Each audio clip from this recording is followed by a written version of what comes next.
Baada ya Barcelona kushinda taji la La Liga pale nchini Hispania, taji hili limeonekana kama vile limeleta vita upya baina ya Real Madrid pamoja na Barcelona, ambapo mara baada ya Barcelona kuwa mabingwa wa La Liga kwa mara ya pili mfululizo, mashabiki wa klabu ya Real Madrid walianza petition ama walianza kutoa maoni mbalimbali wakitaka rais wa klabu ya Real Madrid Florentino Perez aweze kuondoka madarakani, ambapo mara baada ya zile petition rais wa Real Madrid Florentino Perez aliitisha kikao na akazungumzia kwamba hawezi kujiuzulu kunako klabu ya Real Madrid kwa sababu yeye ndiyo rais halali wa timu hiyo, na mkataba wa Florentino Perez na Real Madrid unaisha Juni 30 mwaka 2029, kwa maana kuwa bado anahesabiwa kama ni rais wa klabu ya Real Madrid mpaka sasa. Lakini kwenye huo mkutano wa waandishi wa habari ambao Florentino Perez aliuitisha, alitoa shutuma kuelekea La Liga akisema kwamba klabu ya FC Barcelona inapendelewa katika michezo yake, na amesema kwamba zipo video ambazo zinaonesha points ambazo Real Madrid wamenyimwa, na amesema tayari ameandaa video maalum ambazo zipo zikionyesha jinsi ambavyo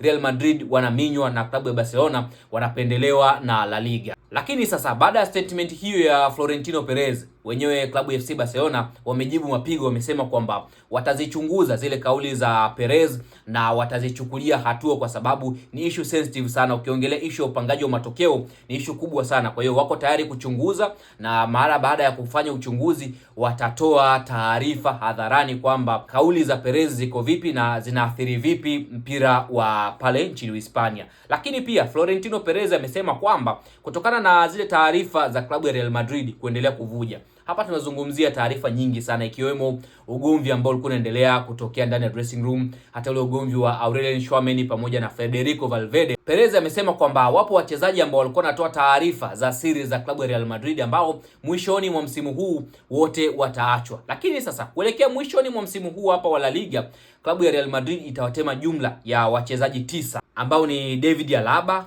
Dani Carvajal, lakini yupo pia Eduardo Camavinga ambaye timu inataka kumuuza, Andre Lunin pia timu inataka kumuuza, Dani Ceballos timu inataka kumuuza, Fran Garcia timu inataka kumuuza, lakini kuna walakini kutokana na majeraha ya muda mrefu ambayo atamweka nje uwanja beki Ferland Mendy. Raul Asensio pia anataka kuuzwa, lakini kuna walakini kutokana na majeraha ya Eder Militao. Gonzalo Garcia pia anataka kuuzwa. Hao ni wachezaji 8 na mchezaji wa 9 ni Franco Mastantuono wa Argentina pia, ambaye klabu itamtoa kwa mkopo kwenda katika timu ambayo wenyewe wataona itakuwa sahihi. Kwa hiyo hiki ndio kitu ambacho kinaendelea pale nchini Hispania. Ni bato ya timu mbili, Giants wa La Liga, klabu ya FC Barcelona pamoja na klabu ya Real Madrid.